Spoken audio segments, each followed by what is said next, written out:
virtual curtains. Just like a virtual turkey for Thanksgiving now, right?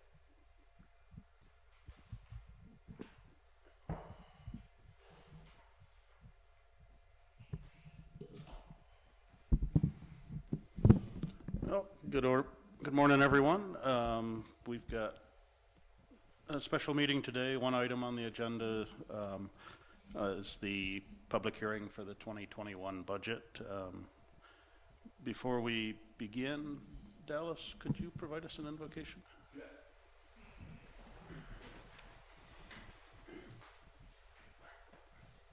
Let's pray. Father, we do thank you for today. Father, we thank you for life. We thank you for the opportunity we have to live in a great country and a beautiful part of that country. Father, we just pray that you'll work with our leaders throughout the nation and our state and our local government, Father, that we work to the benefit of all and for tranquility and peace to be in our nation and our state and locality. Father, as we move forward here with talking today about our budget, Father, we ask for your blessings and your guidance. Father, you have blessed Elbert County the last few years with stability, Father, with safety, with employees, and we just ask that to continue as well into 2021. Father, we do pray for the safety of our folks that are on the road and the bridge. We pray for our sheriff's office, for all our first responders, Father, that you place a hand of protection on them as they go about their business serving us. In the name of Christ, I pray. Amen. Amen. Thank you. You join me in the pledge. I pledge allegiance to the flag of the United States of America and to the republic for which it stands, one nation, under God, indivisible, with liberty and justice for all.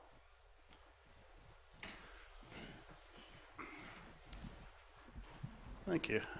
Dallas, could you call the roll, please? Mr. Thayer. Here. Mr. Pettit. Here. Mr. Richardson. Here. Thanks. Alrighty. I believe we are live streaming.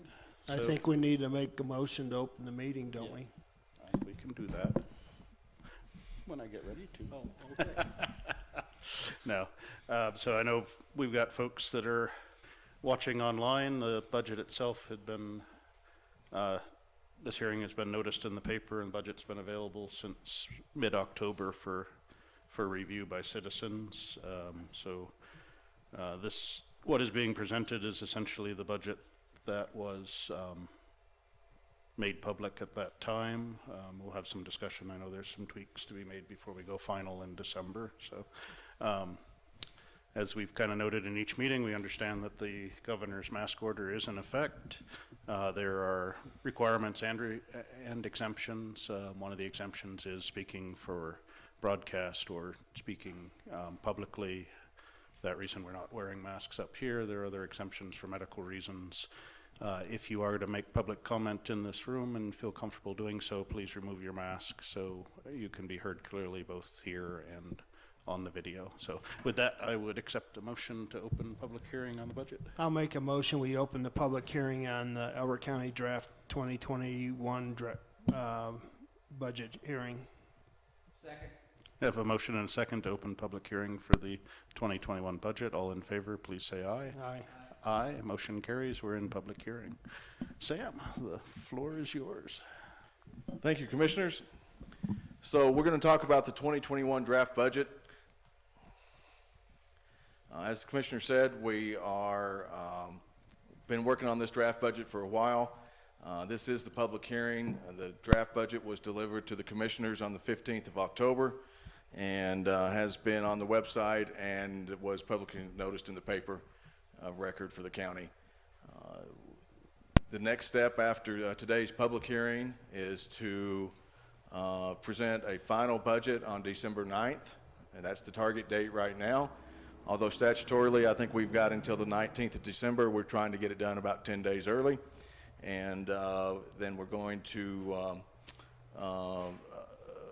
and as Commissioner also said, we're got a few changes and a few tweaks. I don't know that we've got a lot of material changes to make between now and December 9th final budget. But again, that's what this meeting is for, is to get public comment and to see if there's any further staff or elected official comment on the draft budget. So here's kind of the outline. It's the same outline that we used last year. We'll talk about the budget process, the strategy and goals for that, and then do a little budget summary. Then we'll go into a little more detail on the elected officials and county department reports, focusing on goals for the 2021 that are in the budget, and then what's in, what's out, what the changes look like to the fund balances, and then we'll wrap it up. So let's talk first about that budget process. We have an annual budget schedule and an organizational chart that we take a look at. This is the budget process. We actually start in January, but where we really start getting very serious about it is in about the August time frame, where we send out budget requests to all the elected officials and departments to start pulling together what that draft budget looks like.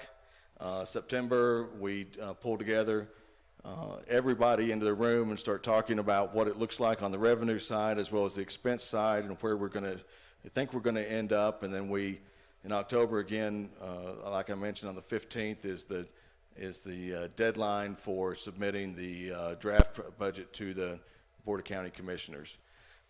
Here we are in the middle of November, where we're going to do that public hearing, and we had a couple more meetings in October also.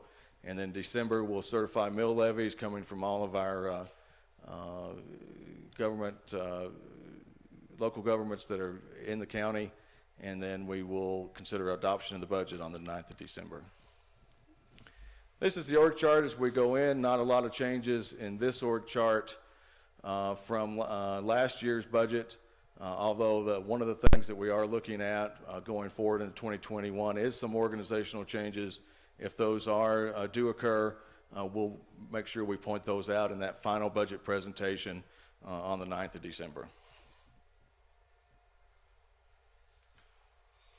So our budget strategy is, for the county is that early in the year, the commissioners come out with budget goals to kind of give us some direction. We also reference back to the county strategic plan, and then collaboration with the elected officials and directors as we move forward in developing the budget, and then continuous improvement budgeting. How do we make our budget process better? How do we make the budget better? And I'll talk a little bit more about that as we get later in the slides. So the commissioner's budget goals for 2021, I've streamlined them down into a single page. Those have been available since January, I believe. The purpose of this is to guide that development of the budget. It serves to supplement the broader goals in the county's finance and strategic planning policies for the coming year. There were 5 main areas where the commissioners gave us some goals. Of course, we need a balanced budget. It needs to be a strategic budget. We need to make sure we have reserves, and then we start looking at income and revenue and expenses for future years. Assumptions that the commissioners wanted built into the budget was a CPI factor on some of the expenses and revenue. Make sure we're to take a look at health care in this draft budget. We've done that, and then look at insurance and population increases as we move forward. Personnel, documenting the number of FTEs that our elected and directors have asked for, taking a look at compensation overall, looking at cost effectiveness based on hours per week, and then a couple of additional services that they wanted us to explore in this budget development for 2021, and that was noxious weeds and animal control. And then efficiencies, capturing what we can do contract versus bringing on people, look at part-time versus full-time, make sure that we're doing the most to be efficient with our resources, and then capital investment with buildings and roads. Policy changes centered around stability, the budget process, and policy guidance.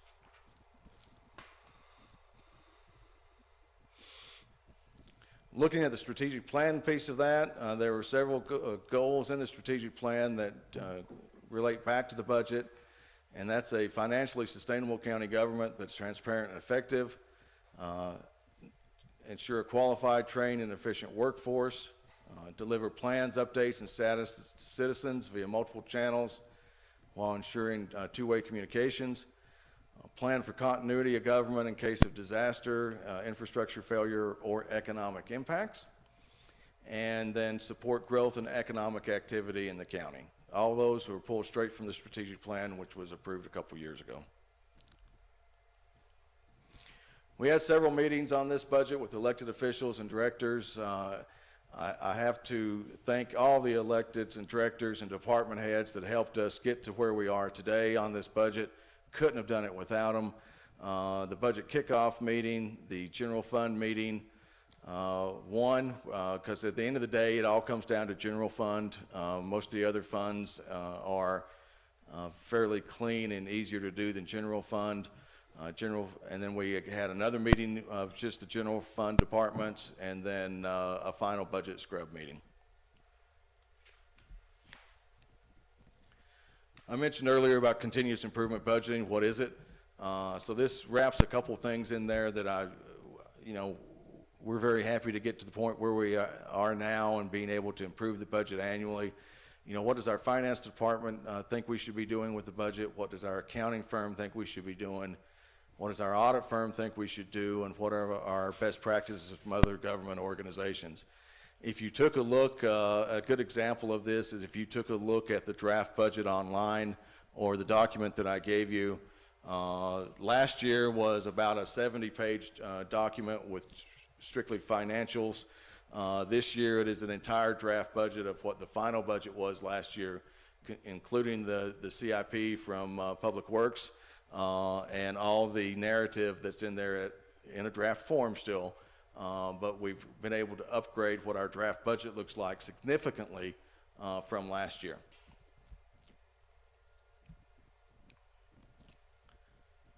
The balanced budget. So balanced budget here means that what we try to shoot for is the recurring costs not to exceed expected revenue, and that capital and project costs may utilize fund balance. And we are there with that. We're getting a little tighter on the recurring costs, getting close to the expected revenue. And we are going to be dipping a little bit into some of the fund balance to do capital and projects. Again, I talked a little bit about, everybody wants to jump ahead to the end. What's the final picture look like? Here's kind of where we are right now. Most fund balances don't exceed revenue except the general fund, where we're looking at dipping into fund balance by about $436,000 to fund capital improvement projects. Sales and use tax fund dips into the fund balance for some road and bridge projects, but that's a normal way to operate, and Public Works does a nice job of letting that sales and use tax fund build up until they have enough funds in there to do the major projects that they need to do when we need it. Retirement fund dips a little bit into that fund balance, but it meets all our retirement obligations. Conservation Trust dips into the fund balance due to a fairground expansion project on the campground side that we're looking to do in 2021. The Capital Projects Fund dips into the fund balance due to the expectations of using that prior year fund balance for projects. If you remember right, in 2020, we set aside $500,000 to do projects. We're about at 300, I think, right now. So that 200,000 fund balance is also expected to be used in 2021. Yeah, I was going to say the general fund capital improvement projects and campground are, both. Campground's long overdue. That was one I know we looked at in 17 and just didn't come together with the bids, and the rest. They're capital improvement, but they're mostly deferred maintenance. Correct. Yeah. That's a part of that facility condition assessment that we did last year, or this year, that showed that we had deferred maintenance expenses that were impacting the quality of our facilities across the county. And so we made that decision in 2020 to put $500,000 into capital or deferred maintenance items. And some of those things include the work that we've done on the SEB, which included stucco in the sides and then some sidewalk repair up there. We also did the roof repair that was overdue here, taking advantage of a little bit of hailstorm insurance money that came through too. So we've done several things across the county. So our focus has been on the general fund. That's the hardest part of this budget. The increase in revenue from last year is only about 2% or $250,000 from a 2020 budget. The request for expenses on round one of the budget came in about $2 million or 16% over the 2020 budget. That included 23 FTEs, the $500,000 for capital investment and maintenance, and then the increased services that we talked about. So there's a caveat on the bottom of this slide is that as we can, that we still have a concern for long-term increases in normal operating costs. I mentioned that already. People, equipment, and services that don't match the property value revenue curve. That's going to be a focus in 2021, is how do we come about fixing that, or at least knowing how big of a problem that we have going forward, looking at additional ways to meet those strategic objectives that we want to do, provide the services, and have the people that we need to get the job done at the county level.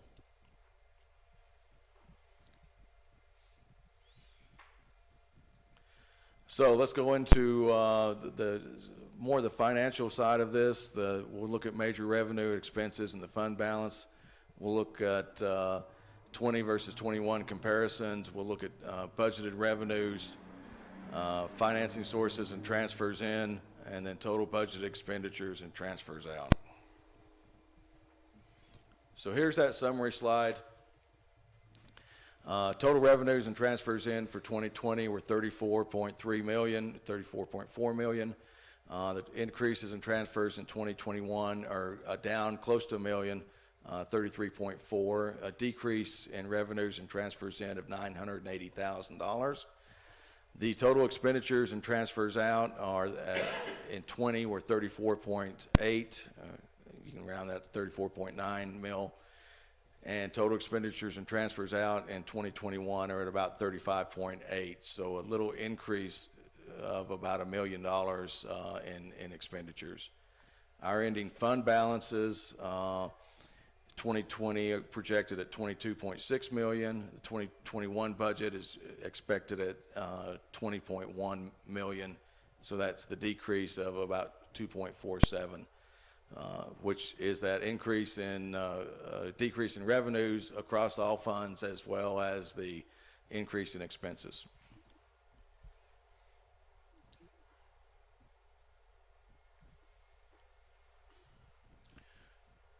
This is what it looks like when you start comparing 17, 18, and 19 actuals. You have the 20 amended budget in there also, and then you have the 2021 budget numbers right beside it on the far right side of that. So looking at those numbers should match up. A beginning fund balance of about $22.6 million. Again, this is across all funds, and we'll go into the different fund levels in a little bit and look at the ending fund balance of about $20.1 million. Down on the very bottom of that chart is some additional fund balance information. Fund balance committed to stabilization of about $3.8 million, and fund balance assigned to contingency of about $1.5 million. So of that fund balance, that's excuse me, of the fund balance that we carried forward, we have about $5.3 million that is restricted for stabilization and contingency. Yeah, I was going to say it does. At least for the 2020 piece, it does reflect, there's about an additional $2 million in revenue. I believe that's the CARES Act.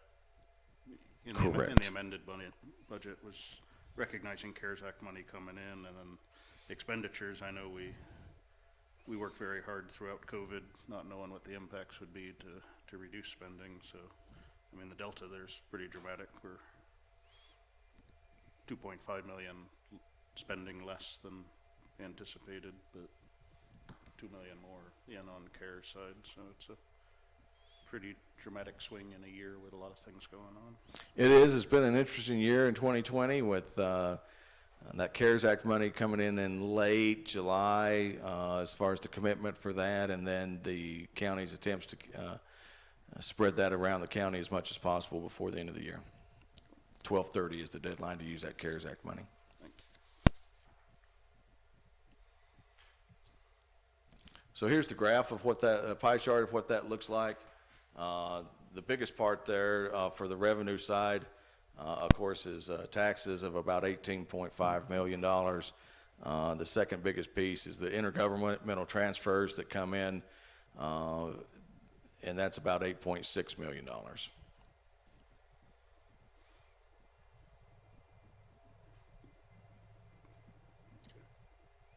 On the expense side, several big pieces of the pie here. Public Works, of course, is about $6.6 million. It's probably the biggest one on the capital outlay is about $6.8 million. And then public health and welfare of about $5.8 million, or 16% of the budget.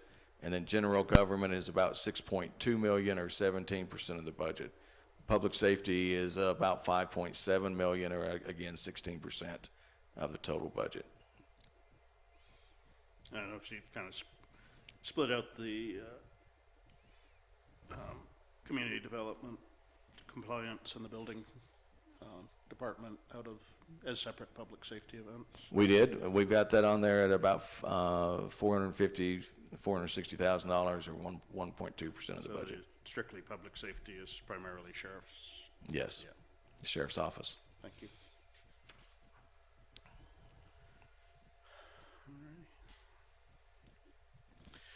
So here's where we start going into the elected officials and department reports. I know we've got a few electeds here that want to talk. I'll be talking for most of the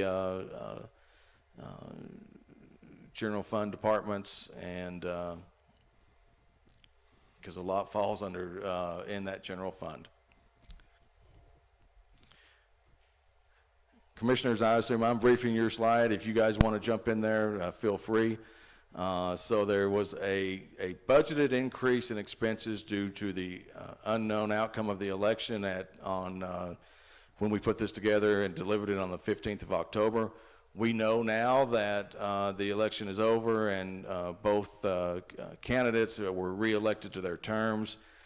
That's going to result in a saving of about $65,000, because what we have to do in the draft budget was assume the worst case, and that's what we did, assume worst case, that there was a turnover, that there was additional payments that needed to be made in health care, and duplicate salaries for a month or so. So now that the election's behind us, we're going to add $65,000 change to the final budget on that. The big goal for what I've been hearing from the commissioners is that for 2021, we need to prepare for the future, sustaining the financial condition of the county and improving it, continuous improvements in internal and external communications, continued implementation of recommendations arising from the 2019 Facilities Condition Assessment. Those are those capital projects that we've talked about. Building public health capacity, which we will talk a little bit when we get to the public health department. And then supporting COVID-19 economic and business recovery. Any other comments, commissioners? Yeah. No, I think you captured it. It's going to be strategic planning and focusing on those items, and kind of wrapped around increasing economic activity. I mean, there's lots of unknowns. So. Thanks. Okay. Sheriff's Office, we worked hard on the Sheriff's Office budget too, and I'd offered to present for them. The budget as it sits today includes a 1.5 increase in people, plus 2 overhires, which we expect to be paid for with vacancy savings. So there's an increase of paid FTEs of 1.5. Adds a patrol deputy and a detention specialist, I think, moving from half-time to full-time. That's the half. Their goals for 2021, continue planning for a new jail facility, critical maintenance on the current jail only, and then increased efficiencies through software upgrades. And they've taken several steps in 2020 for that. These will continue into 2021. And then with the recent state legislative action, we need to begin planning for body cam implementation in 2023. We're still trying to gather costs, but it's going to be a big hit. And I think one of the recommendations we're going to have at the end is to, between now and the final budget, is to start setting aside some amount of money in order to make sure we aren't hit with a great big cost in 2023 budget. Thanks. Kind of looking at the sheriff's office controls several different pieces of the budget. One is that general fund. So there's minimal changes in Department 211, which is the patrol side of the equation. There are some increases in expenses of about $107,000 in Department 212, which is the detentions piece of it. The Law Enforcement Assistance Fund, no new vehicles budgeted in 2021. We'd hoped that if the LEAF Fund had a little more to keep the fleet on a continuing or rotational basis. Their initial request was for 5 vehicles, and we were unable to get it done in LEAF. If we find by the December 9th that we can get a couple, that might be a budget change that we bring to you. And then on the impact fund, we are exploring with them the potential to pull some funding out of impact fund for a concept study for a new jail or a jail addition, which is the next step in that planning for a new jail. Yeah, on the vehicles, I know we brought in quite a few last year, year before, I guess. Right. And just keeping that fleet somewhat refreshed. I think we need to really look, and that might be in coordination with Ethan and others, at what vehicles are really getting towards end of life cycle. If we can't afford many years from now just having everything needing to be replaced. So if there's a possibility of getting in replacements for one that need to be replaced, if that's 2, that's great. If we don't need 5, I mean, that's kind of been the benchmark for to be able to rotate the whole fleet regularly over time. So the next 3 elected officials are the treasurer, coroner, and surveyor, and I know we have the treasurer here. Sherry, were there any comments that you wanted to make? There weren't any really significant changes in income or revenue that I think concern the treasurer's office. And I'm not sure that mic's on. I think it is, but. Sherry Hewlett, Elbert County Treasurer. As Sam stated, there's really no significant changes to my budget. Primarily, my biggest expense obviously is salary. I budget a little higher for advertising and printing the tax notices and things like that, but I think I'm 0.65% over, what I budgeted last year, so I'm not expecting any new FTEs for 2021, so business as usual in the treasurer's office, and we're getting the job done the way it is, so no big changes. Thank you. Thank you to you and your small team. Yeah. And as I mentioned, no significant changes in coroner and surveyor. Coroner has another request we're looking at between now and the end of the year, but we'll see how that works out with the final budget. Is that personnel or equipment? Equipment. Okay.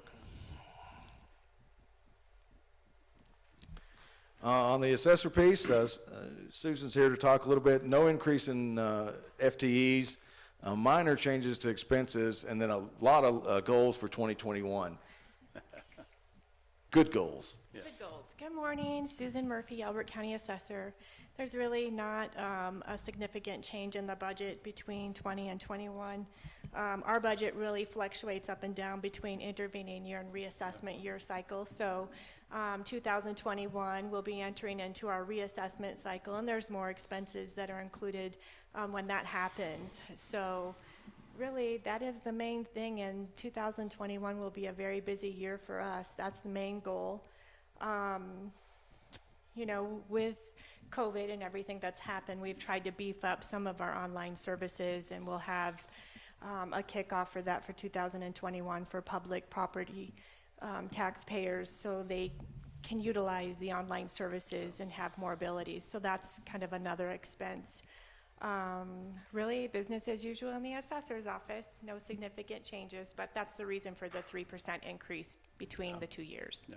For the upgraded licensure, there was one where you had two folks who wanted to get upgraded licensure. Are they going for specific? Yeah, I have two recently will be licensed by the end of the year. Okay. And so we'll have license renewals Okay. next year. Okay, renewals. But yes, I'll have two, and then I should have two more next year. So we'll have a total of 6 licensed ad valorem appraisers and 1 upgrade Good. to residential appraiser. Residential, okay. Thanks. Yep. Does Yeah. the cancellation of the Gardner Amendment Gallup? affect you in any way? Well, I think that when the legislature puts everything together, we'll find out more details about that.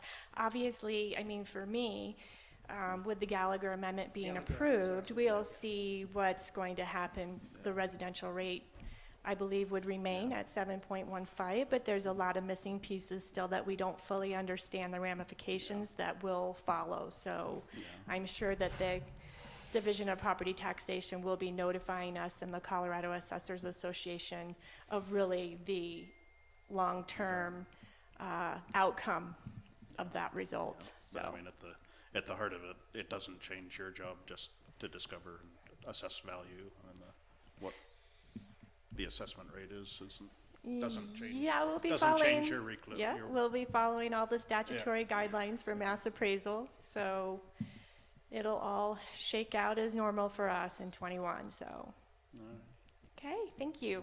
Thanks. Clerk and Recorder is next. So looking at Clerk and Recorder and elections, no increase in FTEs budgeted.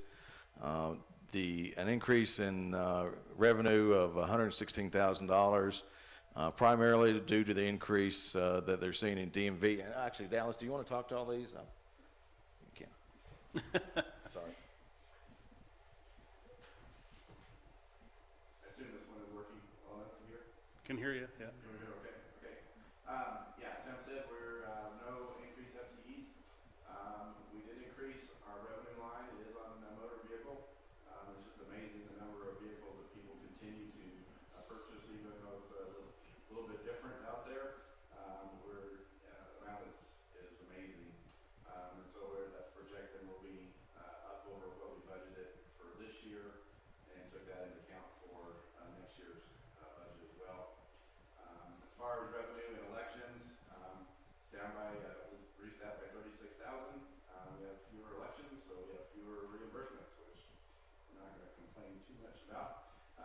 But that's why it happens.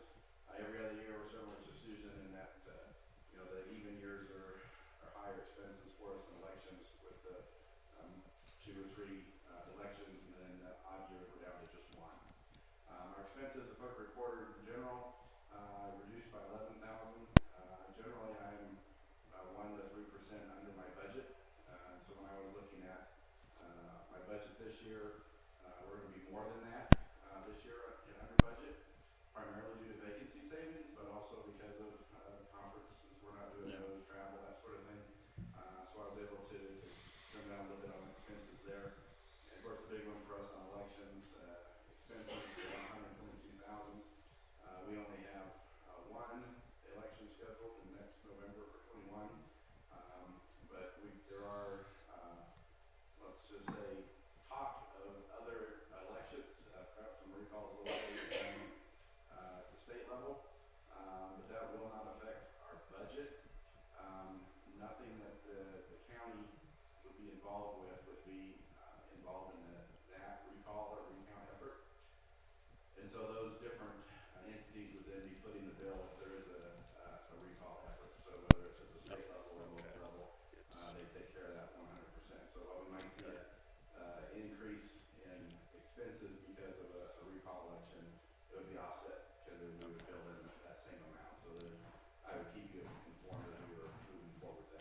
think the timing on that, we'll know before we go final on the budget, I would think. On some of them, but you never know what's gonna pop up and, you know, Okay. if 21 continues to be like 20, who knows what we're gonna do. But our goals, we continue to work on efficiencies. We are developing a plan right now on motor vehicle for people to be able to remotely register new vehicles. They may have to drop by and drop their paperwork in our Dropbox. We need some of those original documents to do that. But that will allow the ladies in to collect those documents and finish the transaction via phone and mail the plates to the people. So looking forward, we know that it's uncertain where we're going with COVID and restrictions, but we are looking at efficiencies there, and I believe that will help keep our motor vehicle line down and our appointments down if we're able to do that. We're always looking at cross-training. We have several employees that can go into different departments, which is good. We'll continue to do that. Our big event that we know about already for 21 will be our redistricting, and so we'll be focused on that. Both commissioner districts and precincts will have to be redistricted in 21 based on the 2020 census. So that's what we're looking forward to. Okay. Just on where we're at with our GIS program, is that you gonna be able to handle the redistricting internally? Sam has put me in contact with the contract guy who has done this before. And so we've emailed a few times back and forth, even during the election year, just to get on the same page and when we want to start doing this and everything. Okay. So he has experience in it, which is terrific. And you know, it's done right. It should take a long time. When you're doing it by hand and I was gonna say, crayons and stuff, it takes a lot longer. we will save tremendous amount of money in colored pencils and highlighters. Yeah, okay. That's my 11,000 down in expenses. Yeah. Any questions? When will the census data be available? The fellow I was speaking with, it's probably be late spring before all that comes out. And once we get that all put together and uploaded, then we'll start working on that redistricting. So it'll depend when that comes out. It could put us in a little bit of a time crunch to get it done. Because as we look forward to the November election in 21, we have to make sure we have everybody in their right precincts going forward with that. So we'll get it done. We can get to it, but it's just what we're looking forward to in the summer of 21. Thank you.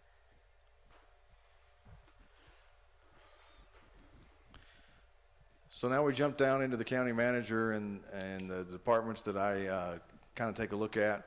One is non-departmental. Again, that's just a clearinghouse account as we look at stuff coming in and out. Other county, admin, human resources, IT, finance. The county attorney does not work for me, but we'll talk, I kind of help him with the finance side of that. Facilities and maintenance, pool vehicles, district attorney, which again doesn't report to me, but we contribute as part of the 18th Judicial toward that. So we track the financials on that also. Judicial Center, the Office of Emergency Management, building, which I think Public Works is going to talk a little bit about since it's tied more directly to that. Community and Development Services, 4-H, Fairgrounds, Fair Board, CSU Extension, the Veterans Office, Public Health, Human Services, and Public Works. Taking a look at all the funds that we have, this is just a list of all the different funds where we track money. I'm not going to go down through that list, but we do have information on all those in the draft budget with expected revenues and expenses in and out. It looks like at some point next year we'll be, I think we close out Meadow Station debt service this year, so we'll probably need to, whatever action we need to take to eliminate the fund. I'm sure there's a resolution involved, there always is. Well, absolutely. Once we get that all paid off, and that is in the budget, is to completely pay off the Meadow Station debt and close that fund out in 2021. So what does the budget include? Again, looking at the minimal amount of revenue expected over the 2020 budget year, It includes it includes 2.5 FTEs. One of those is a customer service representative in the building department. The other is the patrol deputy that I already mentioned, and then an increase in detentions from part-time to full-time. It also includes 2 FTE overhires to be funded with the anticipated vacancy savings in the SO. It includes a 1% merit increase in all departments, an increase in employee Section 125 cafeteria benefits to offset a 2% increase in health insurance premiums. We were very lucky this year to only have a 2% increase in healthcare premiums. This increase in the cafeteria plan helps offset that employee cost of that. We're also making a slight change to the county policy on employee participation in the retirement fund, retirement program. This will move participation to begin immediately. The way we did it in the past is employees were here a year before we started matching their 5%. And, you know, when you've been here a year and then you see a 5% decrease in your take-home pay, we thought it was better just to go ahead and start that immediately. Doesn't it impact a lot of people that are already in, and they've been notified already, and but it will affect all the new hires too as moving forward. We're not changing the vesting schedule at all, but it's just a little bit of different way of doing that. The $500,000 on facilities capital improvements, and then repairs and upgrades to the campgrounds at the fairgrounds, continuation of the GIS contract, continuation of the well monitoring study, and continuation of the contract for communication support, including Elbert County Connections. Also, we did a refinance of the Justice Center bond and recognized a $10,000 a year savings, and all the fees are included to that. So we took advantage of extremely low interest rates out there right now in order to take advantage of that. So what's this budget not include? 20.5 FTEs requested from the general fund, and the 5 new vehicles for the SO that I talked about. Funding for a citizen survey, although we are looking at a way to possibly do that before the end of the year. And then animal control and contract for weed management are not included. They were below the funding line. Yeah. If we could, just by the final budget for the FTEs that we're not allowed to, or the budget doesn't allow to hire, if we could get just some short write-up of what capabilities that represents, or Will do. I mean, I know we didn't ask for them just to have more people, so it's got to represent some shortfall in services, or quality or quantity of services, just to have a feel for what that looks like. Absolutely. So just running through this list, this chart shows a little bit of where the main expenses are in that general fund. Your top spending departments are, of course, our sheriff's office. From left to right are sheriff's office, jail, that non-departmental, but again, that's just an in and out department. IT is a big expense, and then you drop down to the district attorney, and then clerk and recorder after that. Just looking at the highlights on general fund and the county manager departments, only minor changes in 000 and county admin, human resources. We did away this year with the final piece of the indirect cost allocation, and that reduces the revenue that IT was showing, but again, that was interdepartmental. The finance piece of it is again reduced on the revenue side due to that reduction of the cost allocation, or elimination of the cost allocation. County attorney, some slight increased expected expenses due to litigation trends. Facility and maintenance, no significant changes. Pool vehicles, a couple leases there, and Kyrie will talk about those. The district attorney only had a minor increase this year of, and I don't think that 6% number is right. I think it's 0.6. Just a minor increase in 18th judicial costs. And potentially that one, I guess, we'll work with the other 3 counties, but I know the outgoing district attorney has kind of called on whoever replaces him to follow the same model he did, which is come in at the lowest statutory pay because you're new and you're growing in the job. He did that, and that could erase that. It could, Yeah, absolutely. If we get notification of that, we'll make those changes. Running down through, building department has that one additional FTE that we talked about. Everything else, public health, an increase in 2 FTEs there. So here's where we started talking a little bit about the increase in the expenses that with kind of triggered by COVID and the pandemic. We're trying to hire right now a public health nurse and a public health administrator, and I expect we're going to be trying to reach out to our citizens and find out more what they want overall in a more robust public health department. And so we've got that money in there. That's offset, those FTEs is offset for 30 months from July with CARES Act money, so that'll offset that.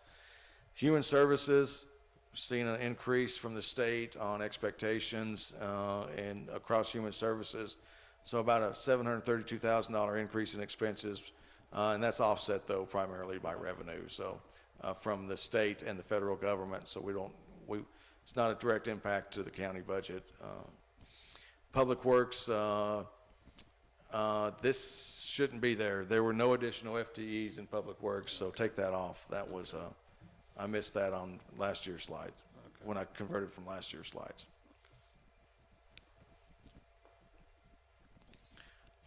Public Works, Kyrie, you want to talk a little bit about road and bridge building and asset and fleet management? Sure. Good morning, Commissioners. Kyrie Zion, Public Works Administrator. We will start with road and bridge, no increase in FTEs. Excuse me. We're actually staying at our FTEs approved in our budget last year. However, when we got word about revenue funding, mostly through HUF for the remaining years, we held off hiring. So we actually have 2 blank spots that we're probably going to keep open until we have a better grasp on what revenues are going to do. What positions are those? They were both crew positions. Okay. Yeah. We are looking at a decrease in expenditures of 427. That's a direct correlation to a decrease in revenue, and that is all in HUF funding. We're decreasing about 32% from what we had budgeted in 2020, and that is statewide through the HUF funds, which is the highway user tax funds.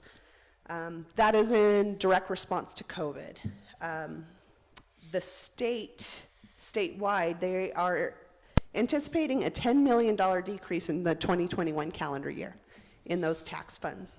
And that tax money comes from the first 7 cents of motor fuel tax and various motor vehicle registration, title, and licensing fees.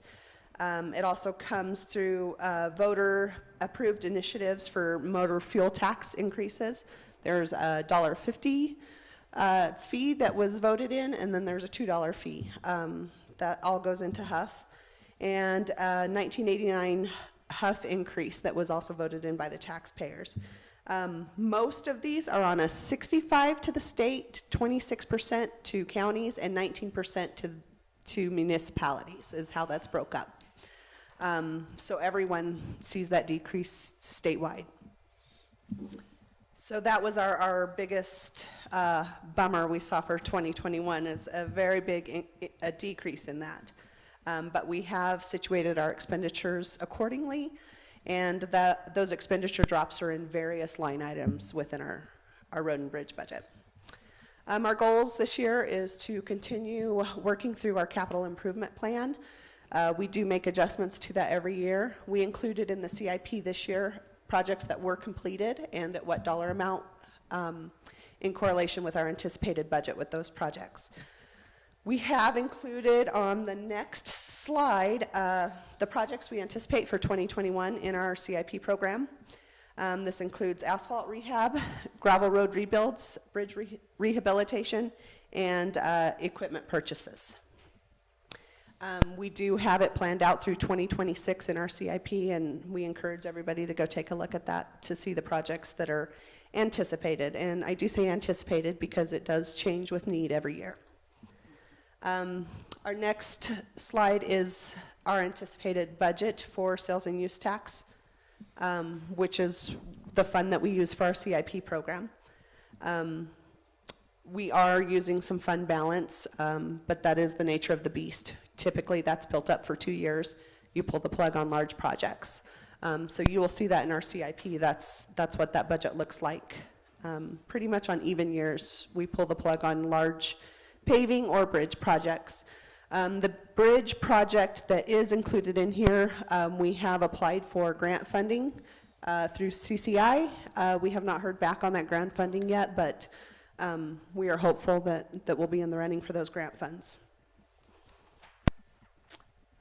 Any questions on road and bridge or sales and use? No, other than just for people listening to the tape later, when you say pull the plug on the project, I think you mean pull the trigger. You're right, pull the trigger. Thanks. Any questions? No, that's fine. Okay, we'll move on to the building department. They do have an increase of 1 FTE. This is to hire a new customer service representative. Because of COVID, and it's been actually great, we have moved into a digital world. That puts a lot of pressure and a lot of busy work on the administrative staff. All of those plans, which if it's a new residence, you're talking about 30 files that have to be emailed over, they have to be processed, put into the system, given back to the CBO for plan review. It's a whole lot of busy work. And to keep up on those permit applications, phones and emails, unfortunately, have to go on the back burner. And we have heard over and over that our constituents don't care for that, so we would like to cure that. The main focus of this customer service rep will be answering calls and responding to emails in the timeliest manner that we can provide.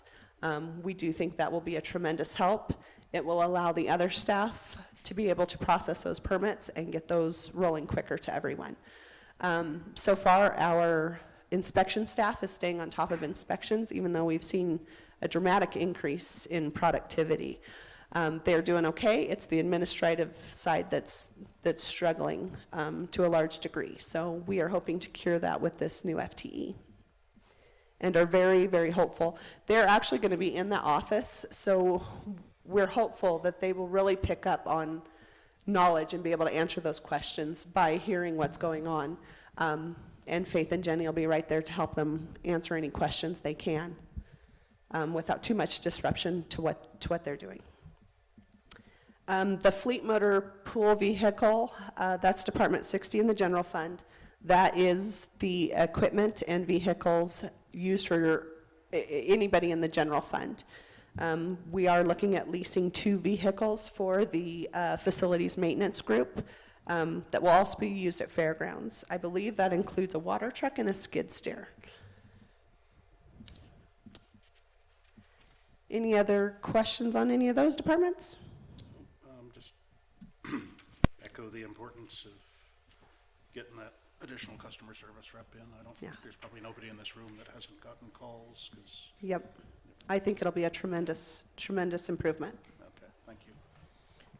Commissioners, we're not actually waiting until the first of the year to fill that position. We posted it, trying to fill it in advance, since it is a CARES Act wants us to maintain social distancing and continue with government services. We can pay for a couple months of that with the CARES Act money. So they're authorized immediately to fill that position. Okay, great. Thank you. Thank you, Kyrie.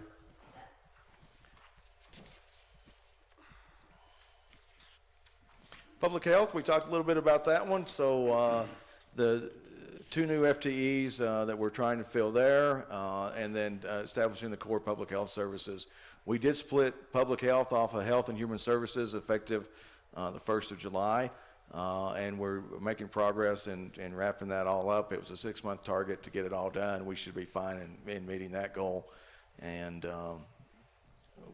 public health is spending a majority of their time on COVID-19 right now. Really? Really. Yeah, okay. Human services, no new FTEs for human services this year. Their goals are development of a child support responsible parent program, child support increased monthly service orders, and arrears collection percentages that surpass state required goals. Child welfare practice transformation to incorporate federal requirements for the Family First program, EDMS implementation by protective services programs, and integration of a 2-generation prevention approach into all programs. Impact Fund, currently it's now called the Growth and Impact Fund. 3 major categories coming in there, of course, are impact fees, the cash in lieu of open space fees, and then the economic development assessments that Spring Valley has volunteered. We've got a couple of big programs that we've already talked about. One, of course, is the fairgrounds improvements, the fuel system and there's a fuel system upgrade from Road and Bridge. And I mentioned earlier, we're investigating a possible jail study piece out of the sheriff's or public safety impact fee.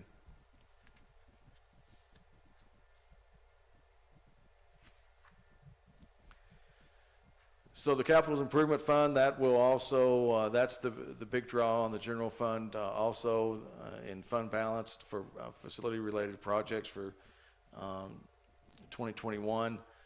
There's several in there that we are still scoping out and getting firm bids on, but that's the target number that we're looking at.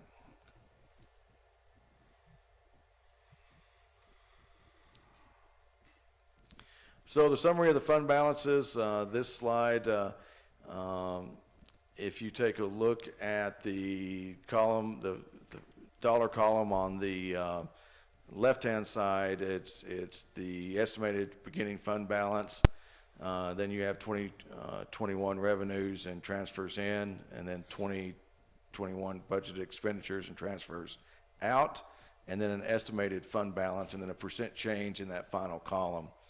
Overall, a drop, a drop of about 11% in fund balances.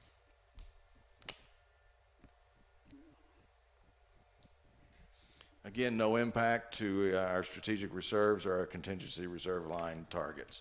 Although one of the other items that we're talking about doing is increasing those also as we continue to build those fund balances. Yeah. Again, the biggest, 6.7 million of that is large road and bridge projects that have been projected in the capital improvements. Right.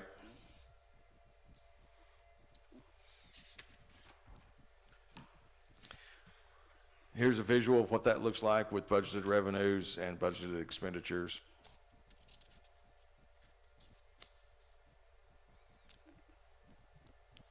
And we're getting ready to wrap this thing up, taking a look at the next steps for the program, for the budget.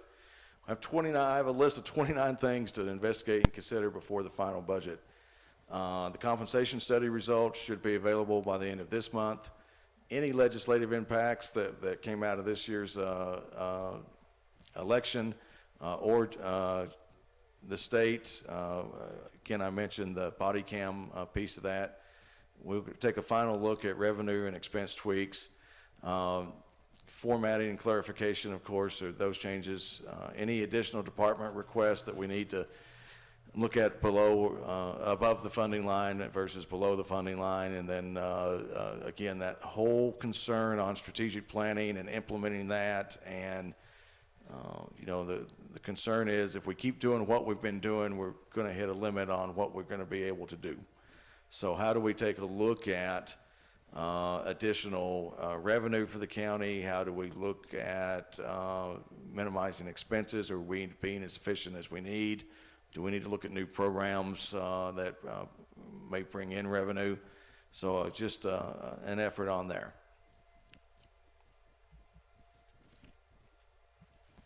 And then my final slide is that that conclusion.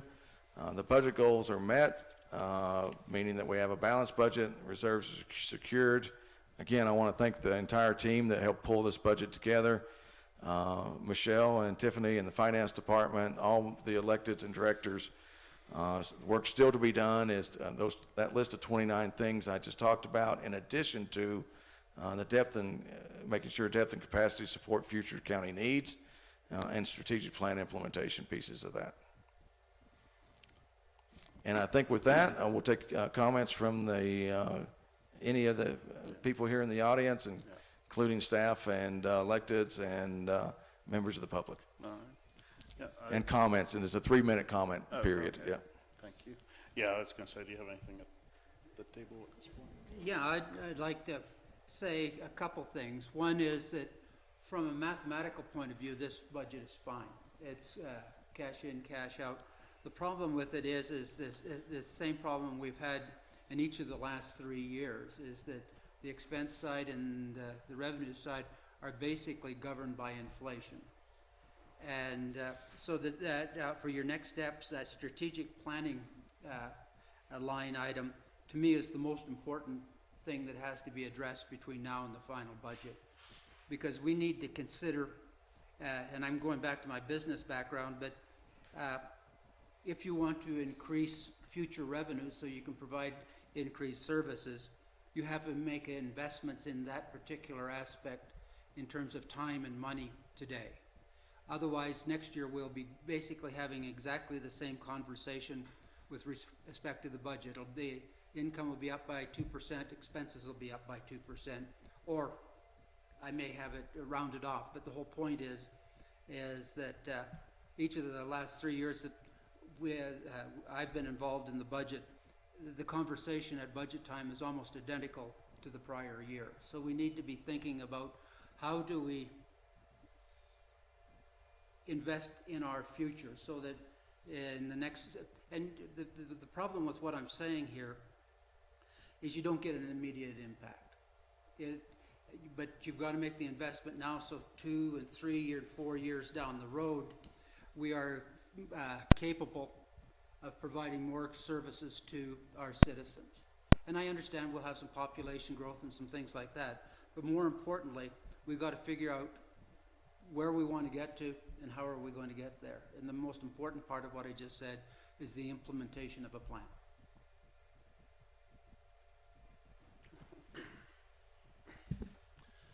I would say, the last 3 years or so, like Grant said, we've stayed the same, but it took us a while to get there. Yeah. And, from when I came in 2011 and our balance was 64,000 in the general fund, we've made a lot of improvements, but we've got to do some more planning because we know that there's probably a recession that's coming somewhere down the road, and we need to make sure we continue planning for that, even as we look forward with a new plan to move forward, increase services and things like that, but we need to be ready for when that recession does come. Agreed. Thanks, yeah. I'll hold my comments, but do we have anything from the staff or electeds that they wanted to add? No? Ma'am, did you have anything you'd like to? I did.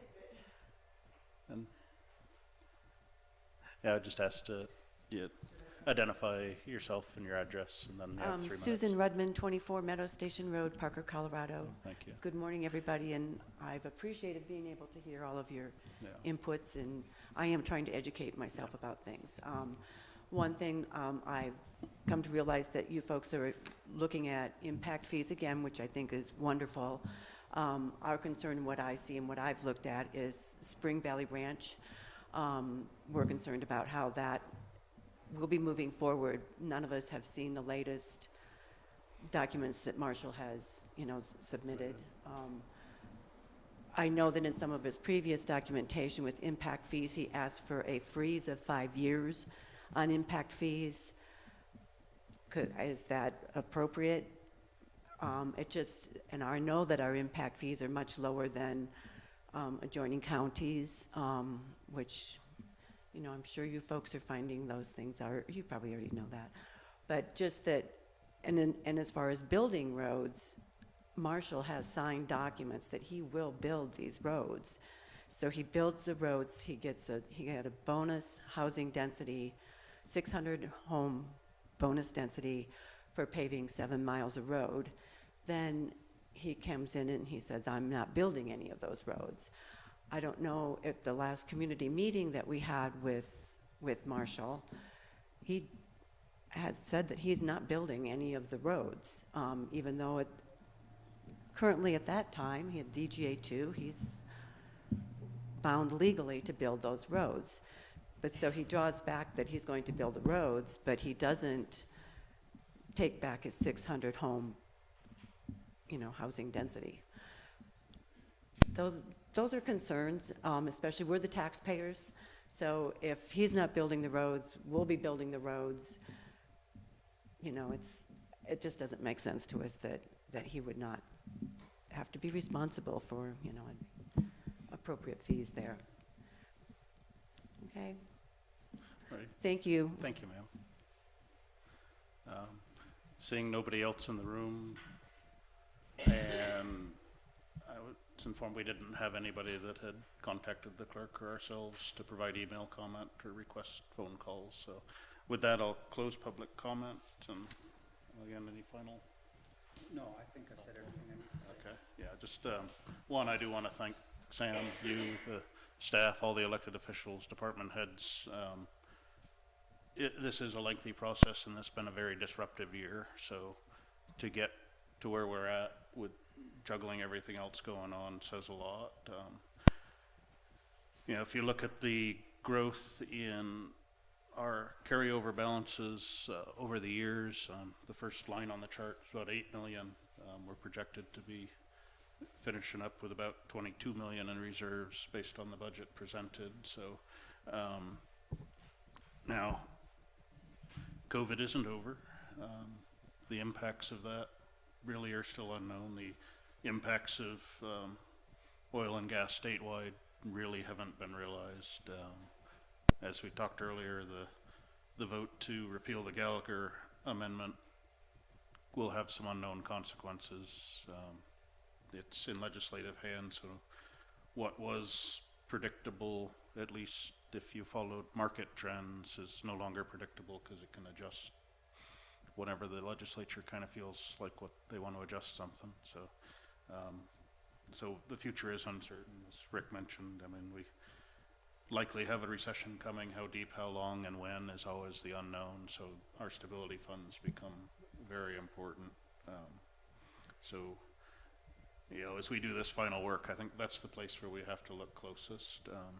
Every dollar we have in fund balance is a dollar we collected from the public that we haven't spent. So restricting that for specific purposes, looking at that for, like I said, the deferred maintenance that wasn't done in the past that needs to be done now is certainly an appropriate use of those dollars collected. And then looking hard at how we can use it in a way that returns an investment, at least doesn't lose money.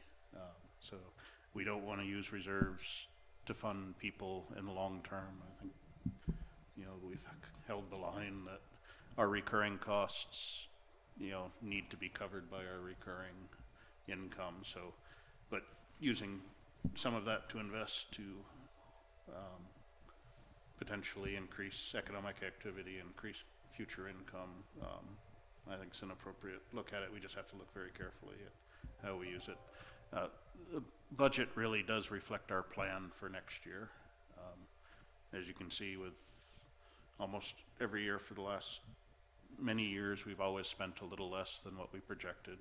Some of that's efficiency, some of it's vacancy savings, but generally it reflects not being able to execute every year what we want to execute for the citizens. So, you know, those plans are based on our strategy.